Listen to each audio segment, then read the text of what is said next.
ಎಲ್ಲರಿಗೂ ನಮಸ್ಕಾರ ಸ್ನೇಹಿತರೆ. ಈ ವರ್ಷ ಶಿವರಾತ್ರಿ ಅಮಾವಾಸ್ಯೆ ಫೆಬ್ರವರಿ 17ರಂದು ಬಂದಿದೆ. ಜೊತೆಗೆ ಸೂರ್ಯಗ್ರಹಣ ಕೂಡ ಬಂದಿದೆ. ಈ ದಿನ ಗಂಗಾ ನದಿಯಲ್ಲಿ ಸ್ನಾನ ಮಾಡಿ ದಾನ ಮಾಡುವವರಿಗೆ ಪೂರ್ವಜರ ಆಶೀರ್ವಾದ ಸಿಗುತ್ತದೆ ಮತ್ತು ಜೀವನದಲ್ಲಿ ಸಂತೋಷ ಮತ್ತು ಸಮೃದ್ಧಿ ಸದಾ ನೆಲೆಸಿರುತ್ತದೆಂದು ನಂಬಲಾಗಿದೆ. ಈ ದಿನದಂದು ತ್ರಿವೇಣಿ ಯೋಗದ ಶುಭ ಯೋಗವು ರೂಪುಗೊಳ್ಳುತ್ತಿದೆ.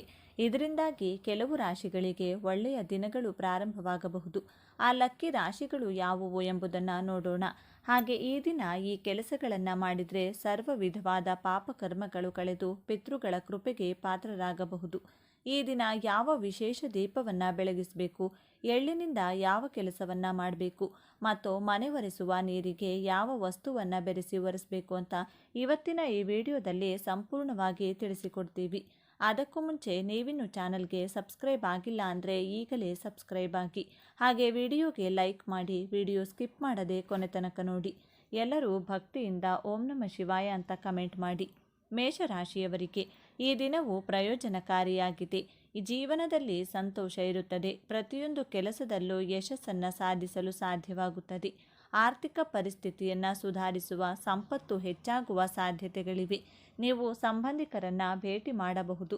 ನೀವು ಧಾರ್ಮಿಕ ಚಟುವಟಿಕೆಗಳಲ್ಲಿ ಆಸಕ್ತಿ ಹೊಂದಿರುತ್ತೀರಿ ಮತ್ತು ಆಧ್ಯಾತ್ಮಿಕತೆಯ ಬಗ್ಗೆ ವಿಶೇಷ ಆಸಕ್ತಿ ಹೆಚ್ಚಾಗುತ್ತದೆ. ಪತಿ ಪತ್ನಿಯರ ಬಾಂಧವ್ಯ ಸುಧಾರಿಸಲಿದೆ. ಶುಭ ಕಾರ್ಯಗಳು ನಡೆಯಬಹುದು. ನೀವು ಬಹಳ ದಿನಗಳಿಂದ ಮಾಡಲು ಸಾಧ್ಯವಾಗದ ಕೆಲಸವು ಪೂರ್ಣಗೊಳ್ಳುತ್ತದೆ ಮತ್ತು ಯಶಸ್ವಿಯಾಗಿ ಮಾಡಲಾಗುತ್ತದೆ. ಗಜಕೇಸರಿ ಯೋಗ ರೂಪುಗೊಳ್ಳುವುದು. ಈ ಯೋಗ ನಿಮ್ಮ ಅದೃಷ್ಟವನ್ನು ಬೆಳಗಿಸುವುದು. ಪ್ರತಿಯೊಂದು ಕೆಲಸದಲ್ಲಿಯೂ ದೈವ ಬಲ ನಿಮ್ಮೊಂದಿಗಿರಲಿದೆ. ಸ್ವಂತ ಹುದ್ದೆಯಲ್ಲಿ ಲಾಭ ತರಲು ನೀವು ಪಟ್ಟ ಶ್ರಮಕ್ಕೆ ಇದೀಗ ಪ್ರತಿಫಲವನ್ನು ನಿರೀಕ್ಷೆ ಮಾಡಬಹುದು. ಈ ಹಿಂದಿನ ಹೂಡಿಕೆಯಿಂದ ಹಣ ಹರಿದು ಬರಲಿದೆ. ವ್ಯವಹಾರ ವ್ಯಾಪಾರ ವಿಸ್ತರಿಸುವಿರಿ. ವಿದ್ಯಾರ್ಥಿಗಳು ಸೋಮಾರಿತನ ಹಾಗೂ ಆಲಸ್ಯವನ್ನು ಬಿಟ್ಟು ಓದಿನಲ್ಲಿ ಗಮನ ಹರಿಸುತ್ತಾರೆ. ವೃಷಭ ರಾಶಿ. ತ್ರಿವೇಣಿ ಯೋಗವು ನಿಮಗೆ ಪ್ರಯೋಜನಕಾರಿ ಎಂದು ಸಾಬೀತುಪಡಿಸಬಹುದು. ಏಕೆಂದರೆ ಈ ಸಂಯೋಗವು ನಿಮ್ಮ ರಾಶಿಚಕ್ರ ಚಿಹ್ನೆಯಿಂದ 9ನೇ ಮನೆಯಲ್ಲಿ ರೂಪುಗೊಳ್ಳುತ್ತದೆ.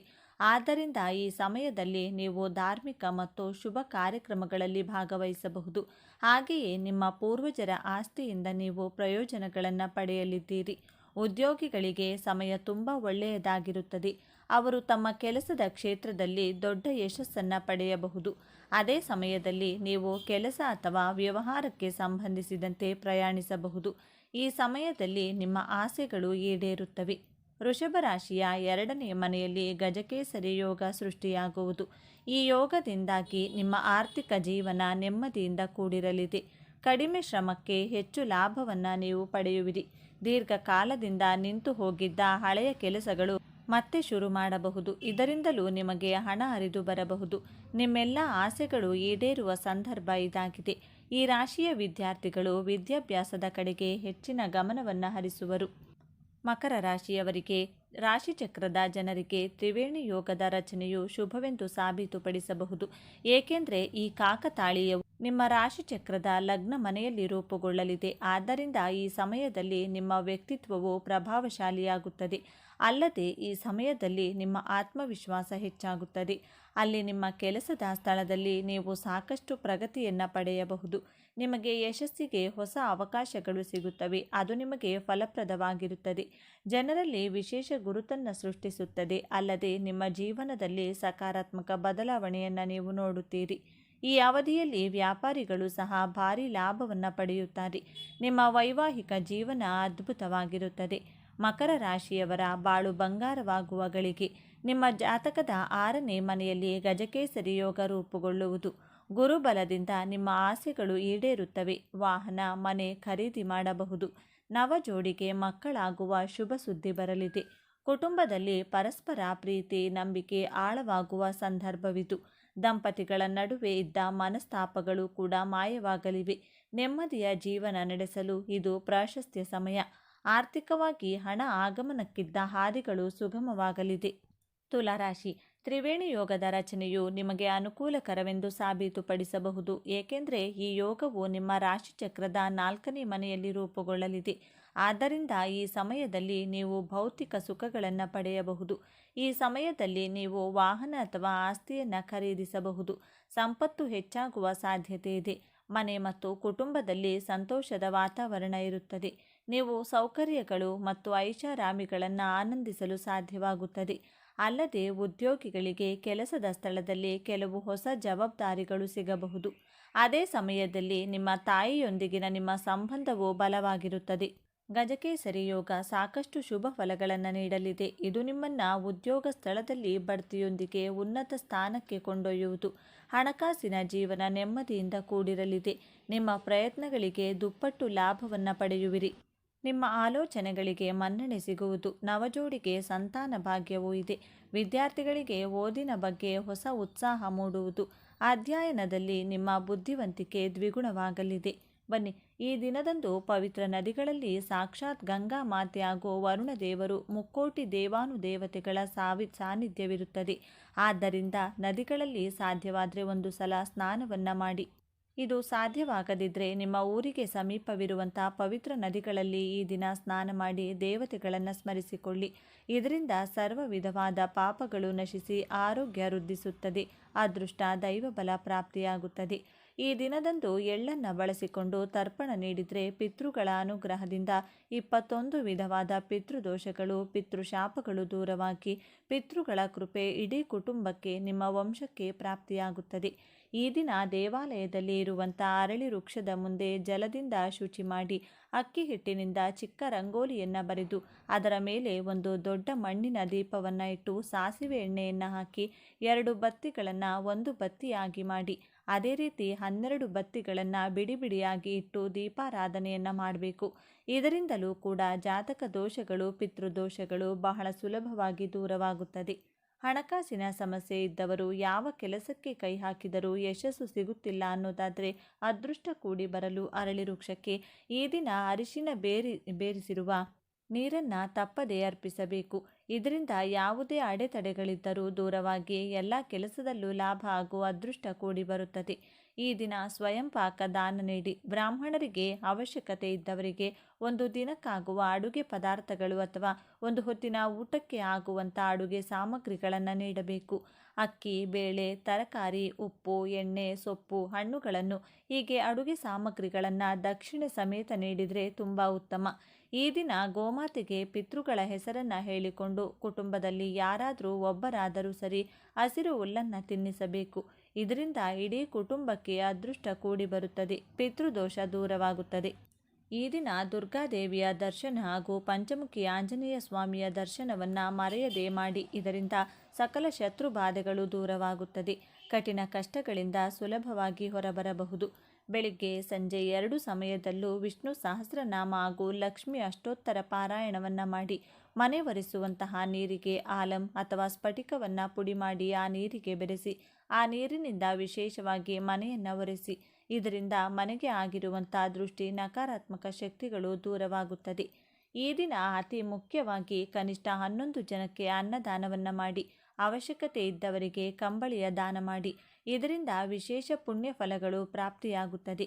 ಈ ಅಮಾವಾಸ್ಯೆಯ ದಿನ ಬೆಳಿಗ್ಗೆ ಅಥವಾ ಸಂಜೆ ಈ ವಿಧವಾಗಿ ಮನೆಯಲ್ಲಿ ಧೂಪವನ್ನು ಹಾಕಿದರೆ ದುಷ್ಟಶಕ್ತಿಗಳು, ಮಾಟಮಂತ್ರದ ಕಾಟ, ಶತ್ರುಗಳ ಅಸೂಯೆ ದೂರವಾಗುತ್ತದೆ.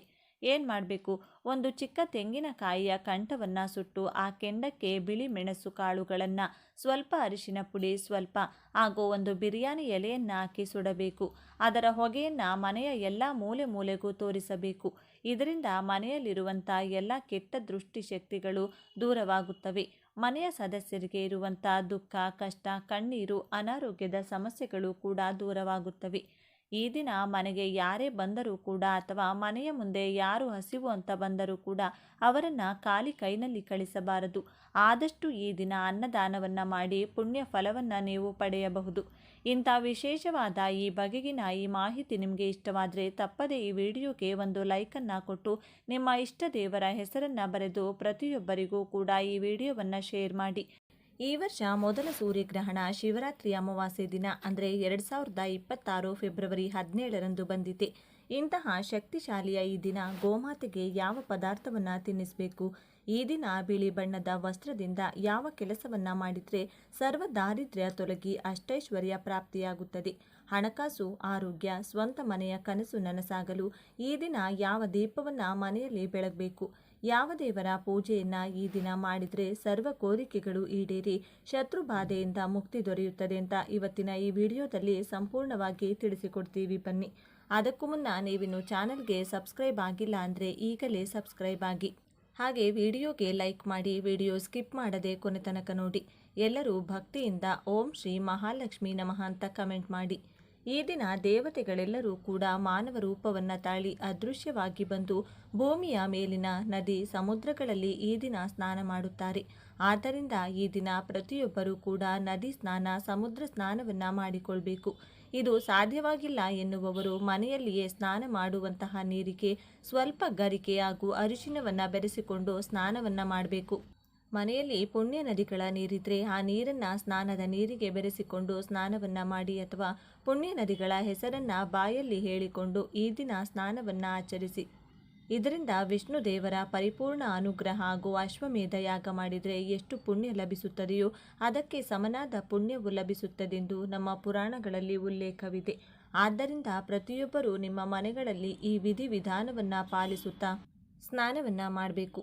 ಈ ದಿನ ಪ್ರತಿಯೊಬ್ಬರೂ ನಿಮ್ಮ ಮನೆಗಳ ಮುಂದೆ 27 ಮಣ್ಣಿನ ದೀಪಗಳನ್ನು ಬೆಳಗಿಸಿ ಲಲಿತಾ ಅಮ್ಮನವರನ್ನು ಮನಸ್ಸಿನಲ್ಲಿ ಸ್ಮರಿಸಿಕೊಂಡು ಲಲಿತ ಸಹಸ್ರನಾಮವನ್ನು 27 ಬಾರಿ ಕೇಳಬೇಕು ಅಥವಾ ಹೇಳಬೇಕು.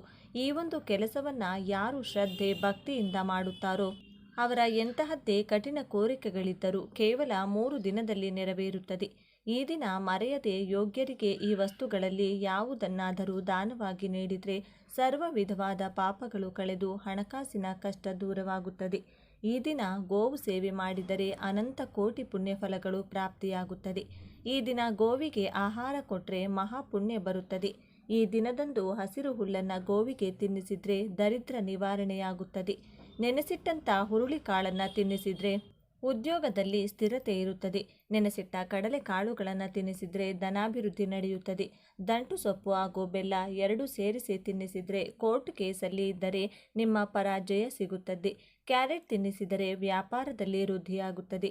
ಆಲೂಗಡ್ಡೆ ತಿನ್ನಿಸಿದರೆ ವಿವಾಹ ಯೋಗ ಪ್ರಾಪ್ತಿಯಾಗುತ್ತದೆ. ನೆನೆಸಿಟ್ಟ ಉದ್ದಿನ ಬೇಳೆ ತಿನ್ನಿಸಿದರೆ ಆರೋಗ್ಯದಲ್ಲಿ ಚೇತರಿಕೆ ಕಂಡುಬರುತ್ತದೆ. ನೆನೆಸಿಟ್ಟ ಕಡಲೆ ಬೇಳೆ ತಿನ್ನಿಸಿದರೆ ಕುಟುಂಬದಲ್ಲಿ ಶಾಂತಿ ಇರುತ್ತದೆ.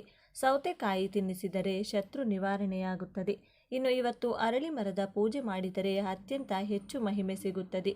ಈ ದಿನ ಅರಳಿ ಮರದ ಬಳಿ ಹೋಗಿ ಸ್ವಲ್ಪ ನೀರು ಹಾಕಿ ತುಪ್ಪದಿಂದ ಒಂದು ದೀಪ ಹಚ್ಚಿ ಮರದ ಸುತ್ತ 3 ಪ್ರದಕ್ಷಿಣೆ ಮಾಡಿ ಓಂ ನಮೋ ಭಗವತೆ ವಾಸುದೇವಾಯ ಎಂದು ಜಪ ಮಾಡಬೇಕು.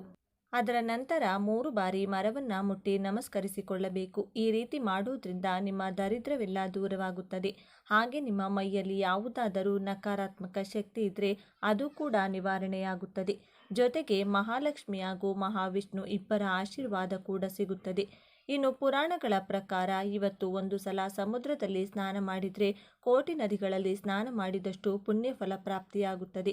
ಅದು ಸಾಧ್ಯವಾಗದವರು ಮನೆಯಲ್ಲಿ ಸ್ನಾನ ಮಾಡುವ ನೀರಿಗೆ ಸ್ವಲ್ಪ ಕಲ್ಲುಪ್ಪು ಬೆರೆಸಿ ಸ್ನಾನ ಮಾಡಬಹುದು.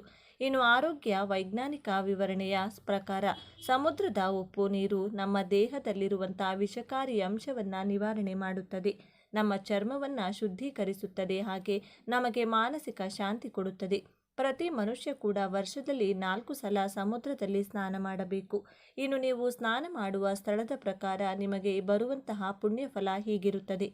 ನಾಳೆ ನೀವು ಮನೆಯಲ್ಲೇ ಸ್ನಾನ ಮಾಡುವ ನೀರಿನಲ್ಲಿ ಸ್ವಲ್ಪ ಕಲ್ಲುಪ್ಪು ಅಥವಾ ಗಂಗಾಜಲ ಬೆರೆಸಿಕೊಂಡು ಸ್ನಾನ ಮಾಡಿದರೆ 6 ವರ್ಷಗಳ ಪುಣ್ಯಫಲ ಪಡೆದುಕೊಳ್ತೀರಿ.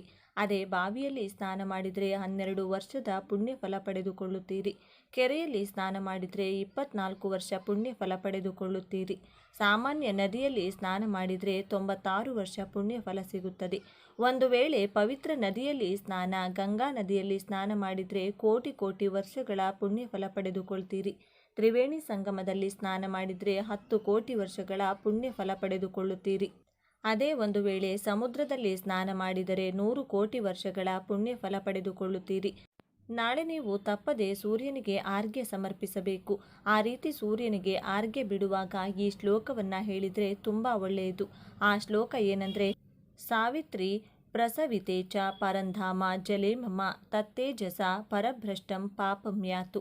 ಸಹಸ್ರತ ಪುರಾಣಗಳಲ್ಲಿ ಕೆಲವು ಎಚ್ಚರಿಕೆಗಳನ್ನು ಕೂಡ ಕೊಡಲಾಗಿದೆ. ಈ ದಿನ ತಡವಾಗಿ ಏಳುವುದು, ಸ್ನಾನ ಮಾಡದೇ ಇರುವುದು, ದಾನ ಮಾಡದೇ ಇರುವುದು, ಅಂದರೆ ನಿಮ್ಮ ಕೈಯಲ್ಲಿ ದಾನ ಮಾಡುವ ಕೆಪಾಸಿಟಿ ಇದ್ದೂ ಕೂಡ ಮಾಡದೇ ಇರೋದು, ಇನ್ನು ದೇವರ ಆರಾಧನೆ ಮಾಡದೇ ಇರೋದು, ಇವೆಲ್ಲ ಮಾಡಿದರೆ ನರಕ ಫಲ ದೊರೆಯುತ್ತದೆ ಎಂದು ಪುರಾಣಗಳು ಹೇಳುತ್ತಿವೆ.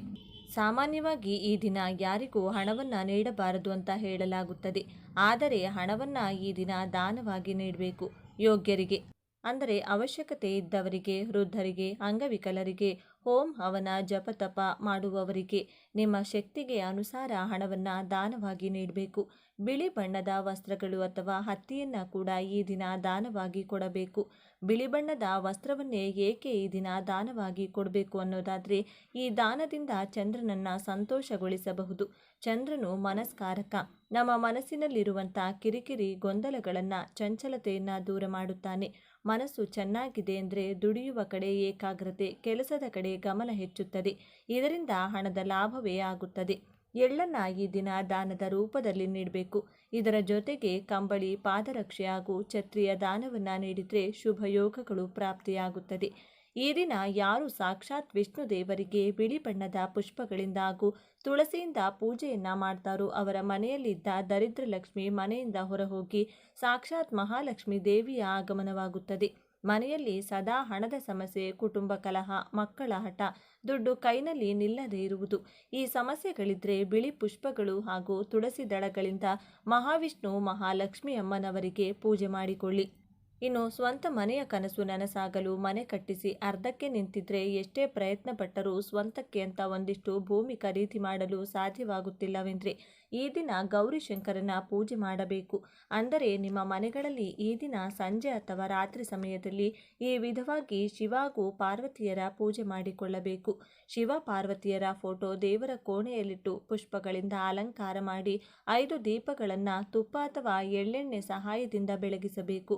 ಗೌರಿ ಶಂಕರರ ವಿಶೇಷ ಅನುಗ್ರಹಕ್ಕೆ ಹಾಲಿನ ಪಾಯಸವನ್ನು ನೈವೇದ್ಯವಾಗಿಡಬೇಕು.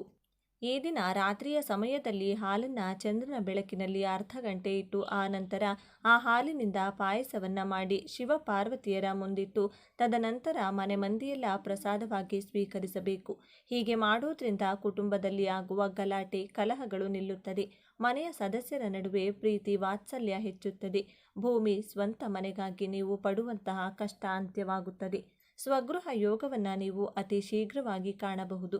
ನಾಳೆ ರಾತ್ರಿ ಸಮಯದಲ್ಲಿ ದೀಪ ಬೆಳಗಿಸುವಾಗ ತಪ್ಪದೆ ಚಂದ್ರದೇವನನ್ನು ಸ್ಮರಿಸಿಕೊಂಡು ಅಥವಾ ಮನೆಯ ಹೊರಭಾಗದಲ್ಲಿ ನಿಂತು ಚಂದ್ರನ ಕಡೆ ನೋಡುತ್ತಾ ಈ ಚಿಕ್ಕ ಮಂತ್ರವನ್ನು ಹೇಳಿಕೊಂಡ್ರೆ ನಿಮಗಿರುವಂಥ ಹಣಕಾಸಿನ ಕಿರಿಕಿರಿ, ಅನಾರೋಗ್ಯ ದೂರವಾಗಿ ಅದೃಷ್ಟ ಕೂಡಿ ಬರುತ್ತೆ. ಶಿವಚಂದ್ರರ ಅನುಗ್ರಹ ಬಹಳ ಶೀಘ್ರವಾಗಿ ಪ್ರಾಪ್ತಿಯಾಗುತ್ತೆ. ಈ ಮಂತ್ರ ಈ ವಿಧವಾಗಿದೆ: ಓಂ ಜಟಾಧರ ಶಿರೋರತ್ನಂ ಶ್ವೇತವರ್ಣಂ ನಿಶಾಕರಂ ಧ್ಯಾಯೇತ್ ಅಮೃತ ಸಂಭೂತಂ ಸರ್ವಕಾಮ ಫಲಪ್ರದಂ. ಸಾಕ್ಷಾತ್ ಶಿವನ ಶಿರಸ್ಸಿನಲ್ಲಿ ಆಭರಣವಾಗಿರುವ ಚಂದ್ರದೇವನೇ, ನೀನು ಶ್ವೇತವರ್ಣದಲ್ಲಿ ಪ್ರಕಾಶಿಸುತ್ತೀಯ. ನಿನ್ನನ್ನು ನಾನು ನಮಸ್ಕರಿಸುತ್ತೇನೆ. ನನ್ನ ಕೋರಿಕೆಗಳನ್ನು ಈಡೇರಿಸು ಎಂಬುದು ಈ ಮಂತ್ರದ ಅರ್ಥವಾಗಿದೆ. ಇನ್ನು ಕೊನೆಯದಾಗಿ ಬಿಳಿ ಎಕ್ಕದ ಗಿಡದ ಬೇರಿನಲ್ಲಿ ತಯಾರು ಮಾಡಿರುವಂಥ ಗಣಪತಿ ಮೂರ್ತಿಯನ್ನು ಪೂಜೆ ಮಾಡಿದರೆ ಇಷ್ಟಾರ್ಥ ಸಿದ್ಧಿಯಾಗುತ್ತದೆ.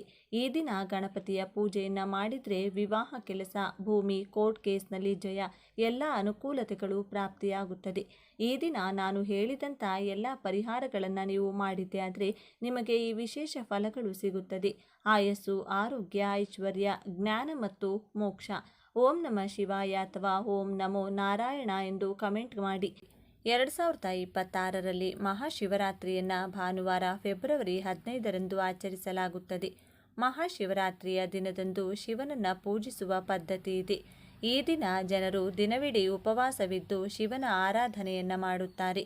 ರಾತ್ರಿ ಸಮಯದಲ್ಲಿ ಜಾಗರಣೆಯನ್ನು ಮಾಡುತ್ತಾರೆ. ಮಹಾಶಿವರಾತ್ರಿ ದಿನದಂದು ಶಿವನನ್ನು ಪೂಜಿಸೋದ್ರಿಂದ, ವ್ರತವನ್ನು ಮಾಡೋದ್ರಿಂದ ಶಿವನು ನಂಬಿ ಬಂದ ಭಕ್ತರ ಸಂಕಷ್ಟಗಳನ್ನೆಲ್ಲ ದೂರ ಮಾಡುತ್ತಾನೆ, ಅವರ ಇಷ್ಟಾರ್ಥಗಳನ್ನೆಲ್ಲ ಈಡೇರಿಸುತ್ತಾನೆ ಎನ್ನುವ ನಂಬಿಕೆ ಇದೆ. ಈ ಬಾರಿಯ ಮಹಾಶಿವರಾತ್ರಿ ಹಬ್ಬದ ದಿನ ಶಿವನಿಗೆ ಮನಸ್ಫೂರ್ತಿಯಾಗಿ ಈ ಒಂದೇ ಒಂದು ಪುಷ್ಪವನ್ನು ಅರ್ಪಿಸಿದರೆ ಸಾಕು, ಜನ್ಮ ಜನ್ಮಗಳ ದಾರಿದ್ರ್ಯ ದೋಷಗಳು ದೂರವಾಗುತ್ತದೆ.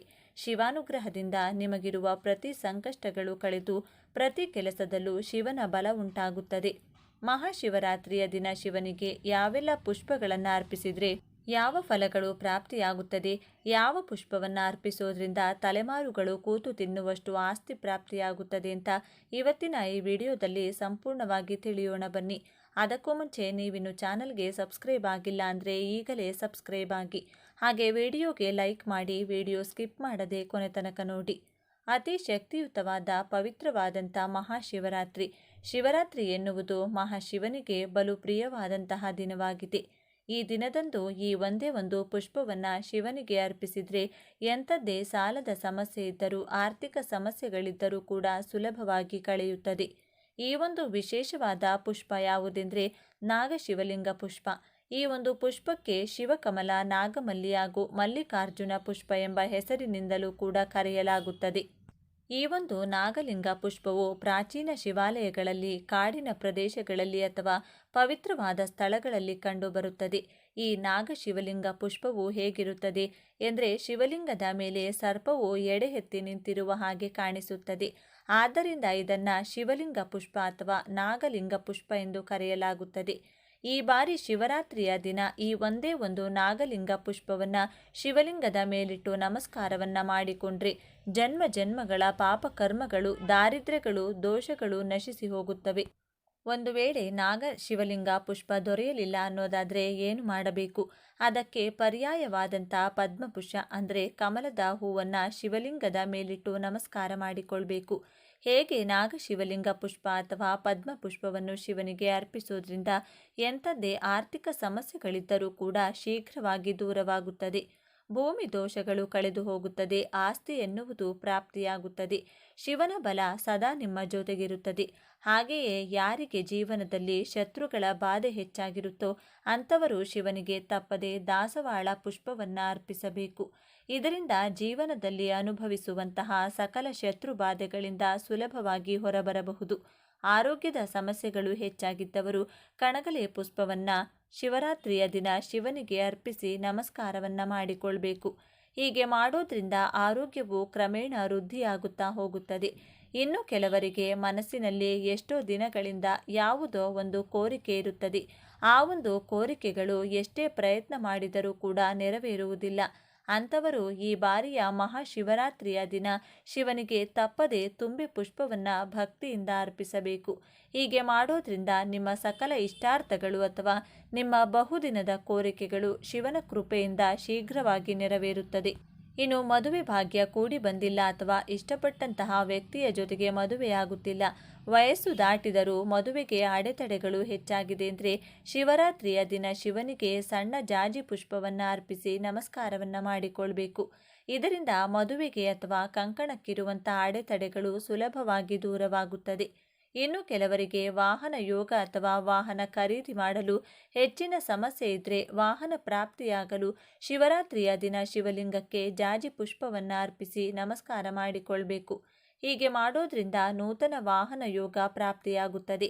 ಹಾಗೆಯೇ ಮನಸ್ಸಿನಲ್ಲಿರುವ ಕೋರಿಕೆ ನೆರವೇರುವುದರ ಜೊತೆಗೆ ಹೆಚ್ಚಿನ ಧನಲಾಭ ಉಂಟಾಗಬೇಕು ಅನ್ನೋದಾದರೆ ಮಹಾಶಿವರಾತ್ರಿಯ ದಿನ ಶಿವನಿಗೆ ಗುಲಾಬಿ ಪುಷ್ಪವನ್ನು ಅರ್ಪಿಸಿ ನಮಸ್ಕಾರ ಮಾಡಿಕೊಳ್ಬೇಕು. ಹಾಗೆಯೇ ಆಯಸ್ಸು ಚೆನ್ನಾಗಿರಬೇಕು, ಆರೋಗ್ಯವಂತರಾಗಿ ಜೀವನವನ್ನು ನಡೆಸಬೇಕು ಅನ್ನೋದಾದರೆ ಮಲ್ಲಿಗೆ ಹೂವನ್ನು ಶಿವನಿಗೆ ಸಂಕಲ್ಪ ಪೂರ್ವಕವಾಗಿ ಅರ್ಪಿಸಿ ನಮಸ್ಕಾರವನ್ನು ಮಾಡಿಕೊಳ್ಬೇಕು. ಪುತ್ರ ಸಂತಾನ ಬೇಕು, ಅಭಿವೃದ್ಧಿ ಆಗಬೇಕು ಅನ್ನೋದಾದರೆ ಮಹಾಶಿವನಿಗೆ ಶಿವರಾತ್ರಿಯ ದಿನ ಉಮ್ಮತ್ತಿ ಗಿಡದ ಪುಷ್ಪವನ್ನು ಅರ್ಪಿಸಿ ನಮಸ್ಕಾರವನ್ನು ಮಾಡಿಕೊಳ್ಬೇಕು. ಈ ಒಂದು ಪುಷ್ಪವನ್ನು ಅರ್ಪಿಸೋದ್ರಿಂದ ಖಚಿತವಾಗಿ ಪುತ್ರ ಸಂತಾನ ಶಿವಾನುಗ್ರಹದಿಂದ ಪ್ರಾಪ್ತಿಯಾಗುತ್ತದೆ. ಹೀಗೆ ಒಂದೊಂದು ಪುಷ್ಪವನ್ನು ಶಿವನಿಗೆ ಅರ್ಪಿಸೋದ್ರಿಂದ ಒಂದೊಂದು ಫಲಗಳು ಪ್ರಾಪ್ತಿಯಾಗುತ್ತದೆ. ಆದರೆ ಜನ್ಮ ಜನ್ಮಗಳ ಪಾಪ ನಶಿಸಿ ಹೋಗಿ ತಲೆಮಾರುಗಳು ಕೂತು ತಿನ್ನುವಷ್ಟು ಆಸ್ತಿ ಪ್ರಾಪ್ತಿಯಾಗಬೇಕು ಅನ್ನೋದಾದರೆ, ಧನಲಾಭ ಉಂಟಾಗಬೇಕು ಅನ್ನೋದಾದರೆ ತಪ್ಪದೆ ಶಿವನಿಗೆ ಮಹಾಶಿವರಾತ್ರಿಯ ದಿನ ನಾಗಶಿವಲಿಂಗ ಪುಷ್ಪವನ್ನು ಅರ್ಪಿಸಬೇಕಾಗುತ್ತದೆ. ನಾಗಶಿವಲಿಂಗ ಪುಷ್ಪ ದೊರೆಯಲಿಲ್ಲ ಅಂದಾಗ ಮಾತ್ರ ಕಮಲದ ಹೂವನ್ನು ಶಿವನಿಗೆ ಅರ್ಪಿಸಿ ವಿಶೇಷವಾಗಿ ನಮಸ್ಕಾರ ಮಾಡಿಕೊಳ್ಬೇಕು. ಇದರಿಂದ ಅಷ್ಟೈಶ್ವರ್ಯದ ಜೊತೆಗೆ ಶಿವಾನುಗ್ರಹ ಬಹಳ ಸುಲಭವಾಗಿ ಪ್ರಾಪ್ತಿಯಾಗುತ್ತದೆ. ಮಹಾಶಿವರಾತ್ರಿ ದಿನ ಶಿವನನ್ನು ಒಲಿಸಿಕೊಳ್ಳಲು ಮತ್ತು ಅವನ ಆಶೀರ್ವಾದ ಪಡೆಯಲು ಇರುವ ಪವಿತ್ರ ದಿನವಾಗಿದೆ. ಆಡಂಬರ ಬಯಸದ ಶಿವ ಶುದ್ಧ ಮನಸ್ಸಿನಿಂದ ಶುಭ್ರ ಬಟ್ಟೆ ತೊಟ್ಟು ಪೂಜಿಸಿ. ಈ ದಿನ ಬೆಳಗ್ಗೆಯೇ ಶಿವಲಿಂಗಕ್ಕೆ ಹಾಲು, ತುಪ್ಪ, ಜೇನುತುಪ್ಪ, ಗಂಧ ಅರಿಶಿನ ಗಂಗಾ ಜಲದಲ್ಲಿ ಅಭಿಷೇಕ ಮಾಡಿದರೆ ಶಿವನ ಕೃಪೆಗೆ ಪಾತ್ರರಾಗಬಹುದು ಎಂಬ ನಂಬಿಕೆ ಇದೆ. ಶಿವನ ಆರಾಧನೆಯ ಈ ಶುಭ ದಿನದಂದು ನಾವು ಯಾವ ಕೆಲಸ ಮಾಡಬೇಕು, ಯಾವ ಕೆಲಸ ಮಾಡಬಾರದು ಎಂಬುದನ್ನು ನೋಡೋಣ. ಮಹಾಶಿವರಾತ್ರಿಯ ದಿನದಂದು ಏನು ಮಾಡಬೇಕು? ಮಹಾಶಿವರಾತ್ರಿಯ ದಿನದಂದು ಉಪವಾಸವನ್ನು ಆಚರಿಸಲು ಮತ್ತು ಸಂತೋಷ ಮತ್ತು ಸಮೃದ್ಧಿ ವೃದ್ಧಿಗೆ ಶಿವನ ಆರಾಧಿಸಲಾಗುತ್ತದೆ. ಹೀಗಾಗಿ ಇಂದು ಶಿವನ ಆರಾಧನೆ ಚಾಚು ತಪ್ಪದೆ ಮಾಡಿ. ಅಲ್ಲದೆ ಶಿವನ ದೇವಾಲಯಕ್ಕೆ ಭೇಟಿ ನೀಡಿ ಮತ್ತು ಶಿವಲಿಂಗಕ್ಕೆ ನೀರನ್ನು ಅರ್ಪಿಸಿ, ವ್ರತ ಕಥಾವನ್ನು ಆಲಿಸಿ ಅಥವಾ ಪಠಿಸಿ ಮತ್ತು ಭಗವಾನ್ ಶಿವ ಮತ್ತು ಪಾರ್ವತಿ ದೇವಿಯನ್ನು ಧ್ಯಾನಿಸಿ. ಶಿವನನ್ನು ಮೆಚ್ಚಿಸಲು ಮತ್ತು ಅವನ ಆಶೀರ್ವಾದವನ್ನು ಪಡೆಯಲು ನೀವು ಬಿಲ್ವಪತ್ರೆ ಮತ್ತು ಹೂಗಳನ್ನು ಪೂಜಿಸುವಾಗ ಬಳಸಬೇಕು. ಮಹಾಶಿವರಾತ್ರಿಯಂದು ಅಗತ್ಯವಿರುವವರಿಗೆ ಸಿಹಿ ತಿಂಡಿಗಳು, ಆಹಾರ, ಬಟ್ಟೆಯನ್ನು ದಾನ ಮಾಡೋದ್ರಿಂದ ಶ್ರೇಯಾಭಿವೃದ್ಧಿಯಾಗಲಿದೆ. ಶಿವನ ಮೆಚ್ಚಿಸಲು ನೀವು ಈ ದಿನದಂದು ಭಜನೆ ಕೀರ್ತನೆಯನ್ನು ಸಮರ್ಪಿತವಾಗಿ ಮಾಡಬೇಕು. ಜೊತೆಗೆ ಶಿವನ ದೇವಾಲಯಕ್ಕೆ ಹೋಗಲು ಸಾಧ್ಯವಾಗದಿದ್ದರೆ ಮನೆಯಲ್ಲಿರುವ ಶಿವನ ಮೂರ್ತಿ ಇಲ್ಲವೇ ಫೋಟೋಗೆ ಹಣತೆ ಹಚ್ಚಿ ಶಿವನಿಗೆ ಪ್ರಿಯವಾದ ವಾಹನವಾದ ನಂದಿಗೆ ಸಾಧ್ಯವಾದಷ್ಟು ಆಹಾರ ನೀಡಿ. ಇಲ್ಲವೇ ನಂದಿಯ ಕಾಲು ತೊಳೆದು ಪೂಜೆ ಮಾಡಿದರೆ ಒಳಿತಾಗಲಿದೆ. ಈ ದಿನದಂದು ಶಿವನ ದೇವಾಲಯಕ್ಕೆ ತೆರಳಲು ಸಾಧ್ಯವಾಗದಿದ್ದರೆ ಗಣಪತಿ ದೇವಾಲಯದಲ್ಲೂ ಪೂಜೆ ನೆರವೇರಿಸಬಹುದು. ಮಹಾಶಿವರಾತ್ರಿಯಂದು ಯಾವ ಕೆಲಸ ಮಾಡಬಾರದು?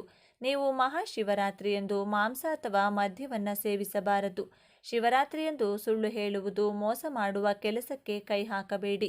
ವಿಶೇಷವಾಗಿ ಈ ದಿನದಂದು ನೀವು ಯಾವುದೇ ಪಕ್ಷಿ ಅಥವಾ ಪ್ರಾಣಿಯನ್ನು ನೋಯಿಸದೆ ಅದು ಶಿವನನ್ನು ಕೆರಳಿಸುತ್ತದೆ ಎಂದು ನಂಬಲಾಗಿದೆ.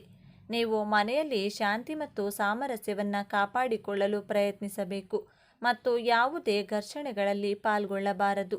ಶಿವಲಿಂಗಕ್ಕೆ ನೀರನ್ನು ಅರ್ಪಿಸಲು ತಾಮ್ರವನ್ನು ಹೊರತುಪಡಿಸಿ ಬೇರೆ ಯಾವುದೇ ಲೋಹವನ್ನು ನೀವು ಬಳಸಬಾರದು. ಒಂದು ವೇಳೆ ನೀವು ಶಿವನ ಅಷ್ಟೋತ್ತರ ಮತ್ತು ಶಿವನ ಮಂತ್ರ ಪಠಿಸುವುದಾದರೆ ತಪ್ಪಾಗಿ ಪಠಿಸಬಾರದು. ಪಠಿಸದಿದ್ದರೂ ಏನೂ ಹಾನಿ ಇಲ್ಲ, ಆದರೆ ತಪ್ಪಾಗಿ ಪಠಿಸಬೇಡಿ. ಇಂದು ನಂದಿ ಇಲ್ಲವೇ ಹಸು, ಗೋವುಗಳಿಗೆ ಹೊಡೆಯುವುದು, ಗಾಯಗೊಳಿಸುವುದನ್ನು ಮಾಡಲೇಬೇಡಿ. ಇದರಿಂದ ಶಿವನ ಕೋಪಕ್ಕೆ ಗುರಿಯಾಗಬೇಕಾಗುತ್ತದೆ.